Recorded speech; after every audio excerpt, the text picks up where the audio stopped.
நடு ரோட்டில் வச்சு. அஸ்ஸலாமு அலைக்கும் வரஹ்மத்துல்லாஹி வபரகாத்து. அன்பார்ந்த அனைத்து உறவுகளுக்கும் இனிய வணக்கம். எந்த டைமில் இந்த வீடியோ அப்லோட் பண்ண போகிறோன்னு தெரியல. இரவு டைமில் நான் சம்பவத்தை கண்ட உடனே எடுத்த வீடியோ. இந்த டைம் வந்து பார்த்திங்கன்னா சரியாக 11 மணி. ஓகே, 11 மணி டைம் வந்து 11 மணி 4 நிமிடம். 11 மணி 4 நிமிடம் 22/12. அதாவது இந்த வீடியோ நான் அப்லோட் பண்ணுற டைம் வந்து நேற்று இரவு எடுத்த வீடியோ அப்படின்னு சொன்னால் தான் உங்களுக்கு புரியும். நேற்று இரவு 11 மணிக்கு நான் வந்து பார்க்கினோனில் அதான் மந்தகவில் பார்க்கினோனில் நிற்கும்போது எடுத்த வீடியோ. ஒரு சின்ன மிஸ்டேக் ஒன்று பண்ணிட்டாங்க அந்த பணிப்பெண். பண்ணினதுக்காக நடு ரோட்டில் வச்சு நிப்பாட்டி ஆர்குமெண்ட் பண்ணுறாங்க. அதாவது அந்த மாமா வந்து அட்வைஸ் பண்ணுறாங்க. அதே மாதிரி சில விஷயங்கள் அவங்க ரொம்ப இதாக சொல்கிறாங்க நடு ரோட்டில் வச்சு. சிலருக்கு வந்து இந்த நேரங்களில் என்னடா இப்படி பண்ணிட்டாங்களே ஆளுங்களுக்கு முன்னுக்கு வச்சு. இதாவது இந்த மாதிரி யாருக்குமே தெரியாது. சில இடங்களில் பார்ட்டிகள் அங்கே இங்கே பார்ட்டி வீடுகளுக்கு போனீங்கன்னா அந்த இடத்துலையே வச்சு அசிங்கப்படுத்துவாங்க ஆளுங்களுக்கு முன்னுக்கு வச்சு. நம்ம ஆளுங்க எல்லாரும் தெரிஞ்சவங்க இருப்பாங்க, கூட வேலை பார்க்குறவங்க இருப்பாங்க, அதே மாதிரி நம்ம நாட்டுக்காரங்க நிறைய பேர் இருப்பாங்க. எந்த ஒரு இதுக்குமே இடம் இல்லை. யார் இருந்தாலும் சரிதான், அவங்களுக்கு முன்னுக்கே வச்சு அசிங்கப்படுத்துவாங்க, திட்டுவாங்க, கேவலப்படுத்துவாங்க, கத்துவாங்க. இப்போது நான் வந்து உங்களுக்கு உதாரணத்துக்கு சொல்கிறேன். என்னுடைய பாபாவை பற்றி நான் எவ்வளோ நல்லதாக சொல்லியிருக்கிறேன். ஆனால் அந்த மனுஷனுக்கு மண்டை சூடாகிச்சின்னு வைங்க, அது யார் எங்கே எந்த இடத்துல இருந்தாலும் சரி, எவருக்கு முன்னுக்கு இருந்தாலும் சரி, என் மேலே ஏதாவது ஃபால்ட் ஆகட்டும் அதே இடத்துல வச்சு திட்டுவார். ஹமார் கல்ப் ஹைவான் அப்படின்னு திட்டுவார். அந்த மாதிரி நம்மளுடைய ஸ்பான்சர் மாதிரி இந்த மாதிரி பண்ணுவாங்க அப்படின்றது எந்த நேரத்துலையுமே தெரிஞ்சு வச்சுக்கோங்க.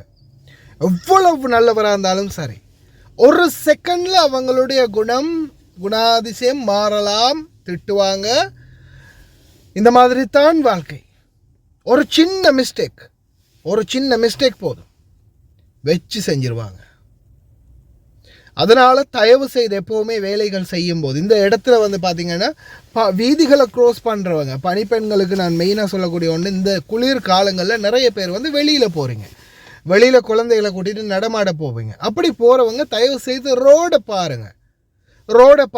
ஆனால் நிறைய பேர் இன்றைக்கி நான் பார்த்துக்கிட்டு தான் இருக்கிறேன். நான் வீடியோ எடுக்க முடியல, சரியில்லையேன்னு நான் வீடியோ எடுக்கிறது இல்லை. கரத்தை ஒரு கையில் கரத்தை இப்படி தள்ளிக்கிட்டு இன்னொரு கையில் ஃபோனை வச்சுக்கிட்டு இப்படியோ போகிறாங்க. புல்லை தள்ளிக்கிட்டு கரத்தையில். ஒருவேளை கரத்தையில் புல்லை இருக்கா இல்லையான்னு கூட அவங்களுக்கு தெரியாது, எந்த உலகத்தில் இருக்காங்கன்னு தெரியாது. ஒரு சின்ன மிஸ்டேக்காக நான் யோசிச்சு பாருங்கள். ஒரு வண்டி வந்து அடிச்சிருச்சுன்னா என்ன செய்வீங்க? ஒரு வண்டி வந்து அடிச்சிருச்சு, எல்லா வண்டிகள்லையும் டேஷ் கேம் இருக்குது. சரியா? நான் உங்களுக்கு இப்போவே காட்டுறேன் தான் பாருங்கள். கேமரா ஓகே, எல்லா வண்டிகள்லையும் கேமரா இருக்குது. விளங்குதா? என்னுடைய வண்டியில் இது எல்லா வண்டிகள்லையும் கேமரா பொருத்தி இருக்குது. முன்னுக்கு என்ன நடந்துச்சு, எதுக்காக அடிபட்டுச்சு, எப்படி அடிபட்டுச்சு அப்படின்றது எல்லாமே தெளிவாக தெரியும். மொத்தமாக வீடியோ ரெக்கார்ட் ஆகும்.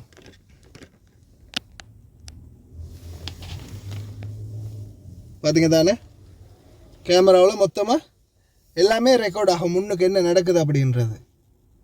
அப்போ இந்த மாதிரியான சூழலில் நீங்கள் உங்களுடைய கரத்தையில் ஒரு வண்டி வந்து இடிச்சிருச்சு. இப்போ மேபி என்னுடைய வண்டியே வந்து இடிச்சிருச்சுன்னு வைங்களேன்.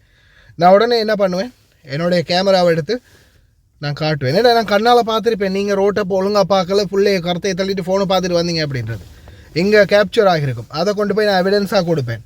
ஒருவேளை குழந்தையோடைய தந்தையோ தாயோ ஸ்பான்சர்ஸோ வந்து உங்களுடைய முதலாளி வந்து இந்த மாதிரி என்ன அப்படி அடிச்சுன்னு கேஸ் போட்டோ ஏதோ பிரச்சனை வரும்போது நான் என்னுடைய பாதுகாப்புக்காக நான் என்ன செய்வேன், என்னுடைய கேமரா ஃபோட்டேஜ் நான் எடுத்து கொடுப்பேன்.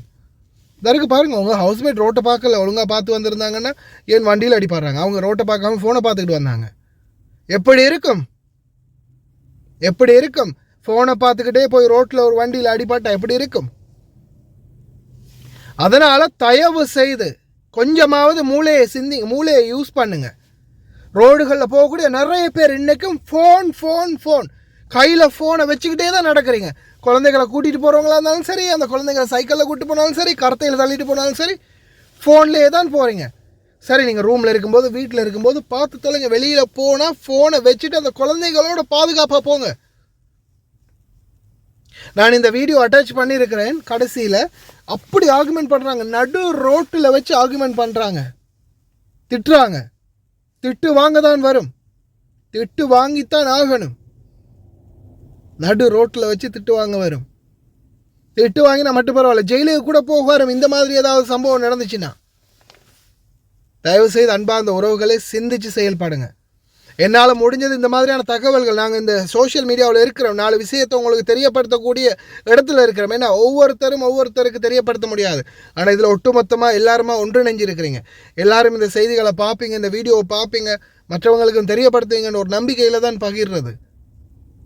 ஒருத்தராவது இதில் காப்பாற்றப்படுவீங்கன்னு. தயவு செய்து ரொம்ப கவனம். ஃபோன் அவாய்ட் பண்ணுங்கள். வெளியில் குழந்தைகளோட போகும்போது தயவு செய்து இந்த ஃபோனை அவாய்ட் பண்ணுங்கள். ரொம்ப கவனம். இறைவன் அனைவரையும் பாதுகாக்கட்டும். இந்த வீடியோ கடைசியில் அட்டாச் பண்ணியிருக்கேன், பாருங்கள்.